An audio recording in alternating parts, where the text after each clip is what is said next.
내지 7세기에 일어난 이 경험이 이스라엘로 하여금 하나님의 우주적 의도, 우주적 관심에 눈을 뜨게 한 사건입니다. 이 사건은 이스라엘이 전혀 기대할 수 없었던 그런 일이었습니다. 엄청난 환난이었습니다. 바벨론에 의해서 유다와 예루살렘이 완전히 파멸이 되고 치욕의 그 유배 등을 겪으면서 이스라엘 선지자들이 그들의 역사가 열방들의 역사와 얼마나 밀접하게 엮여져 있는가를 보게 되는 사건입니다. 유배지에서 그 사건이 그들에게만 하나님의 심판이었음을 느끼며 그들에게 이제 간절한 소망이 싹이 트는 것입니다. 새 언약, 새로운 출애굽, 또 다른 다윗의 아들에 대한 그러한 열망을 그들이 품게 되는 것입니다. 그래서 이사야, 예레미야, 예스겔 이 모두는 그들의 눈에 지평이 그때 확 넓어지며 모든 나라들이 이제 하나님의 약속의 레이더망 안에 들어왔음을 목격하게 되는 것입니다. 다니엘의 말세적 환상은 인자가 나타나서 세울 왕국은 모든 인종을 포함하는데 이 새로운 왕국은 무자비한 세상 나라들에게 종말을 가져오리라고 예언하고 있는 것입니다. 이것이 구약 성경에 있는 우주적 선교의 주제가 되는 것입니다.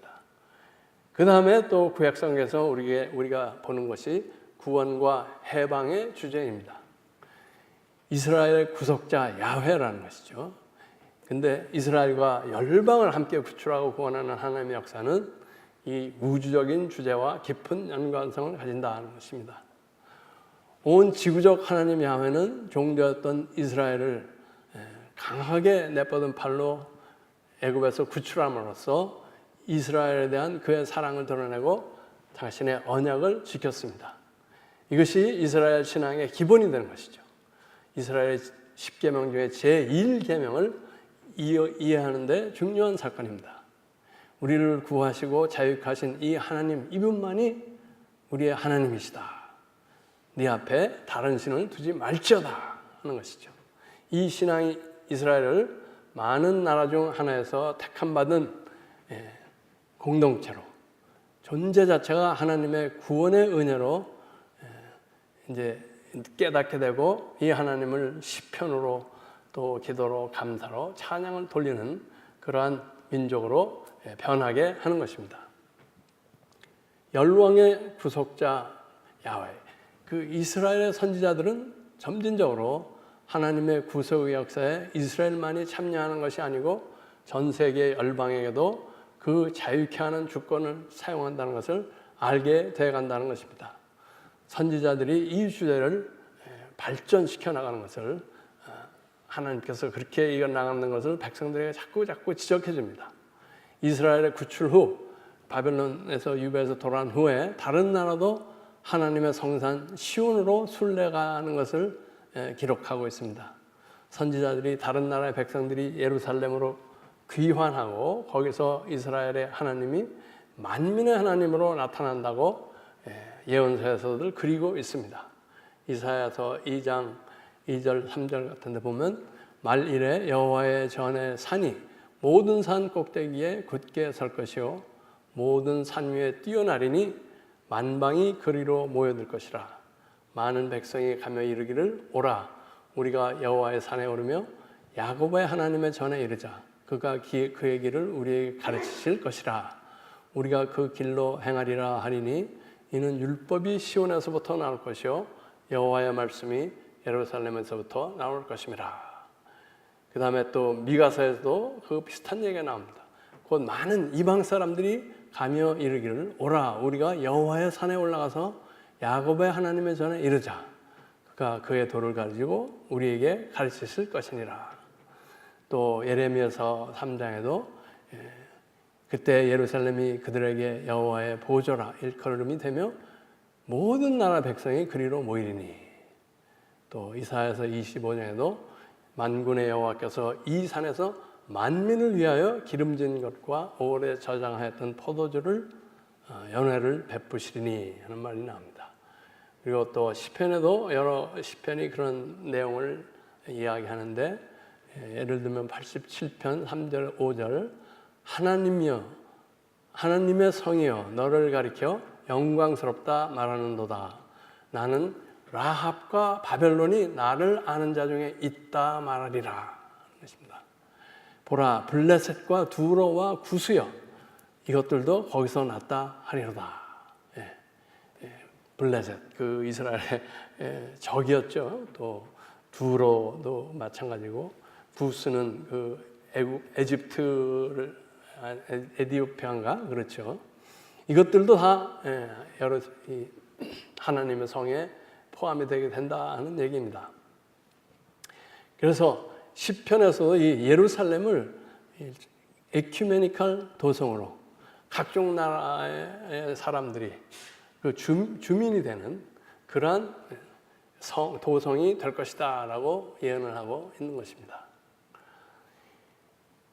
또 이사야서 그 40장 편에서 55편까지를 그 servant song이라고 종의 노래라고 하죠. 그래서 거기서 그 구원자 메시아가 하나님의 종으로서 어떻게 그 사역을 한다는 것, 구원이 어떻게 온 세계에 미친다는 것을 이 이사야서의 그 시들이 말을 하고 있는데요.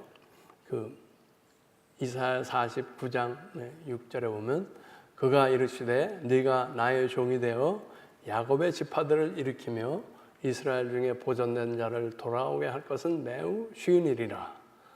내가 또 너를 이방의 빛으로 삼아 나의 구원을 베풀어서 땅끝까지 이르게 하리라. 또 이사야 42편 4절에 보면 그는 쇠하지 아니하며 낙담하지 아니하고 세상에 정의를 세우게 이르리니 섬들이 그 교훈을 앙망하리라. 열방의 많은 나라들 섬들이 그 교훈을 앙망하리라. 또 여러분이 잘 아는 이사야서 53편이죠. 그 여호와의 종이 가장 극심한 인간 살해 피해자로 나타나죠. 근데 이 종은 이스라엘뿐만이 아니고 모든 민족과 나라들의 가해져야 할 심판을 대신 받는 자로서 이스라엘과 열방의 대속물로서 그들에게 자유를 주기 위해 고난의 길을 걸어가는 모습으로 나타납니다. 더하여 이 부분에서 그 나라들이 하나님의 선물로 이렇게 순종하여 고난과 죽임을 받은 이 종에게 대가로 주어진다 하고 암시하고 있는 것입니다. 따라서 이 종은 모든 백성에게 구원과 치유를 가져다 줄 그 권리를 하나님으로부터 받았다고 볼 수 있는 것입니다. 이방 전도의 사도라고 불리는 바울도 자신이 하나님으로부터 받은 세계 선교 소명의 근거를 이 구약의 종의 노래에 두고 있다는 것입니다. 사도행전 13장 47절에 보면 주께서 이같이 우리에게 명하시되 내가 너를 이방의 빛으로 삼아 너로 땅끝까지 구원하게 하리라 하셨느니라 하고 바울이 고백하는 것을 볼 수 있습니다. 세 번째, 이 선교사의 주제가 구약에 흐르고 있다는 것입니다. 위에서 본 우주적인 주제와 두 번째 뭡니까? 구속과 구원의 주제, 그 다음에 선교사의 주제. 이게 또 다 연관되는 면이 있는데 구약의 선지자들은 하나님의 이스라엘을 선택한 것이 그들만이 그 이기적으로 누릴 어떤 특권으로 주신 것이 아니라는 것입니다. 그들을 선택할 때는 그들이 다른 나라를 섬기라고 그렇게 주었다는 것이라고 계속해서 선지자를 통해 상기시키고 있는 것입니다. 그 선택에는 열방들에게 증거해야 할 의무가 있다고 말씀하고 있는 거죠. 이스라엘은 세상에서 하나님이 창조주인 동시에 해방자라는 것을 열방에 나타내는 빛과 어떤 표지판이 되어야 한다는 것입니다. 많은 그 성경의 저자가 이 명령을 그 임재의 개념으로 설명합니다.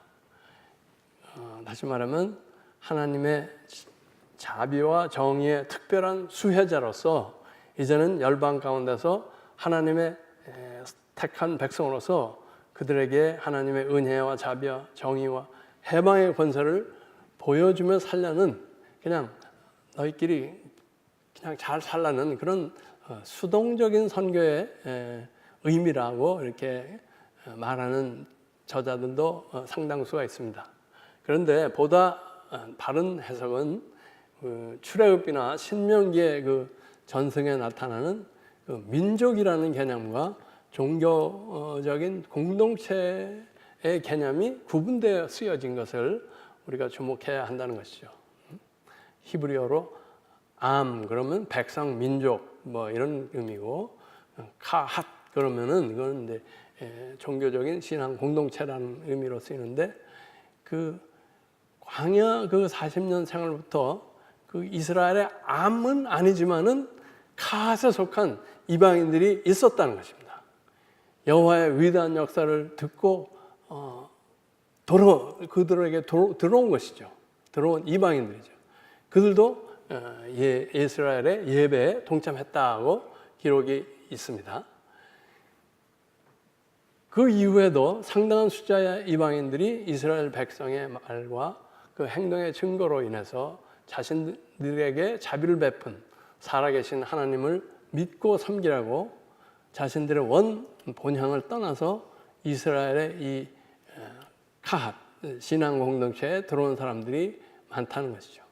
그래서 멜기세덱이 그 얘기고, 룻, 그 다음에 욥, 여리고의 라합, 또 니느웨의 백성들, 그 외에도 이스라엘의 전쟁에서 포로로 잡은 많은 그 과부들, 이런 사람들이 거기에 속하게 되는 것이죠.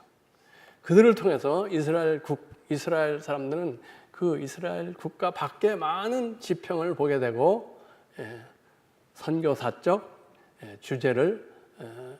주제의 음성을 우리가 들을 수 있다는 것이죠.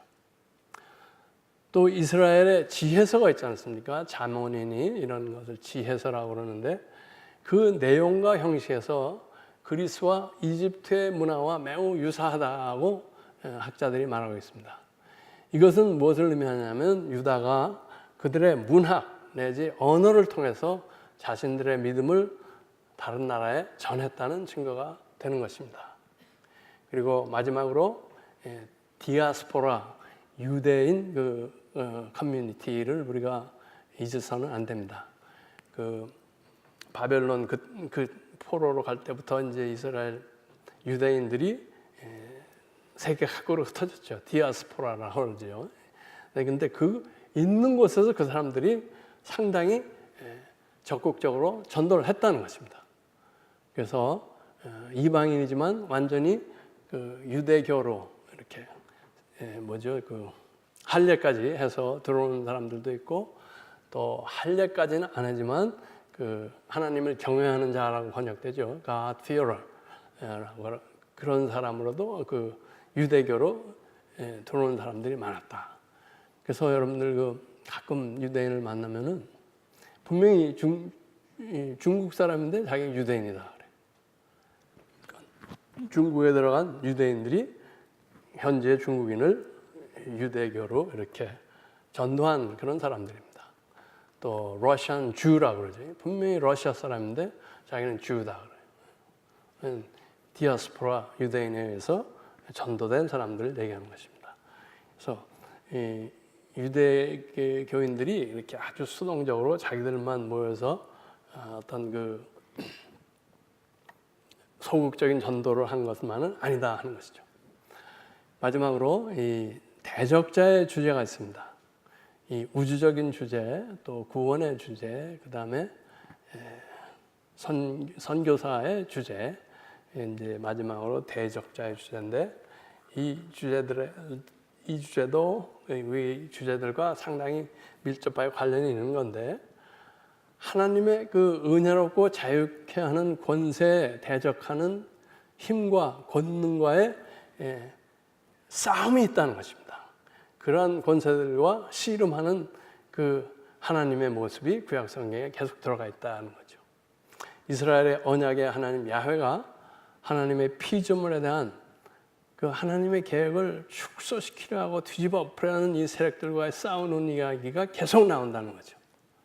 그래서 그들의 그 대표적인 예가 인간들이 피조 세계에서 만들어낸 우상들이 뭐 바알, 아세라든지 이런 어떤 자연이나 인간이나 부족이나 나라를 신격화해가지고 섬기려고 하는 이런 그 세력들과의 그 싸움이 있고, 마술이나 점성술, 하나님과 그 피조물의 한계선을 자꾸 이렇게 굽게 하는 것들, 이런 것들에 대해서 하나님의 그 싸우시는 게 나오고, 더 나아가서 사회악과 불의와 부조리, 그런 것들을 하나님이 계속 드러내가지고 뿌리를 뽑으려고 하는 그런 것들이 구약 전체에서 흐르고 있다는 것이죠. 구약 전체는 이들 대적자들을 물리치려는 뜨거운 열망으로 타고 있다는 것입니다. 구약에는 새로 이루어질 나라에서는 모든 관계가 온전히 회복되는, 모든 피조물이 인간, 동물, 식물, 그 외 모든 하나님의 피조물들이 하나님의 의도대로 회복되는 그러한 위대한 비전이 흐르고 있다 하는 것입니다. 이사야서 2장, 미가서 4장, 또 이사야서 65편 이런 데 나오는 그러한 그 주제죠. 구약은 이 나라의 도래를 갈망하며 야훼 하나님이 결국은 승리하실 것을 약속하고 있습니다. 이것도 하나님과의 관계 회복을 전파하는 선교의 주제로 볼 수가 있습니다. 그것이 교회 아니건 또는 세상 나라건 또는 개인의 삶에서건 이 하나님의 우주적인 구원 역사를 방해하는 모든 세력들과의 전쟁을 우리는 치르지 않을 수는 없다는 것입니다. 이 전쟁을 치르지 않으면서 하나님의 선교에 제대로 참여한다고 말할 수 없다는 것입니다. 이 대적자의 주제는 하나님의 영광 주제, 하나님의 영광 주제와 상당히 이렇게 대조되고 있습니다. 온갖 대적자들과 그들의 무서운 방해에도 불구하고 야훼 하나님의 영광이 모든 사람에게 드러날 것이라고 이 구약 성경은 말하고 있는 것입니다. 모든 인간이 은혜롭고 자비롭고 재앙 내리기를 즐겨하지 않는 하나님을 제대로 알게 될 것이라고 말하고 있습니다. 그리고 하박국 2장 14절에 나오는 같이 이는 물이 바다를 덮음 같이 여호와의 영광을 인정하는 것이 세상에 가득함이니라 하는 말씀같이 세상 만민이 그분 하나님을 예배하게 될 때가 온다는 것입니다. 물이 바다를 덮은 같이. 이것이 구약 성경에 흐르는 선교적 띠에 대한 줄거리입니다. 그래서 우리가 성경을 신구약 공히 그 제대로 내용을 알고 성경에 나타나는 걸 하나님을 알 때 우리는 그 하나님을 예배하는 동시에 이 하나님의 뜨거운 마음이 우리의 선교적 결단과 행동으로 옮겨지게 된다는 것을 볼 수가 있는 것입니다. 그 전에 카나다에는 그 유나이티드 처치라고 무슨 개신교들이 이렇게 다 연합이 돼가지고 뭐 국교 비슷하게 이렇게 되어 있습니다. 호주도 좀 그렇죠. 호주도 유나이팅 처치라고 그래서 여러 가지 교단이 있지 않고, 그래서 거기에 총회장이면 상당히 좀 권위가 있는 분이죠. 미국의 어떤 교단의 총회장하고는 좀 급이 다른데 한국 분이 거기서 한번 총회장이 되셨어요. 네. 그분이 말씀한 것이 지금도 기억이 되는데 참 바빌론 유배가 정말 복음 중에 복음이었다 그런 말씀하시더라고요. 그 유대인들이, 그 이스라엘 백성들이 자기들이 특별히 선택된 민족이고 하나님은 자기들만을 사랑하고 특별히 사랑하고 자기들은 뭐 이렇게 망하지 않을 것이다 뭐 이런 강한 신앙이 있었는데 그게 산산조각이 난 사건이라는 것이죠. 하나님께서는 오히려 이 아수르니 이 바벨론을 들어오셔가지고 이스라엘과 유다 왕국을 아주 그냥 철저하게 파멸을 시키셨죠. 그게 우리 같은 그 외국인들, 이방인들에게는 엄청난 복음이다.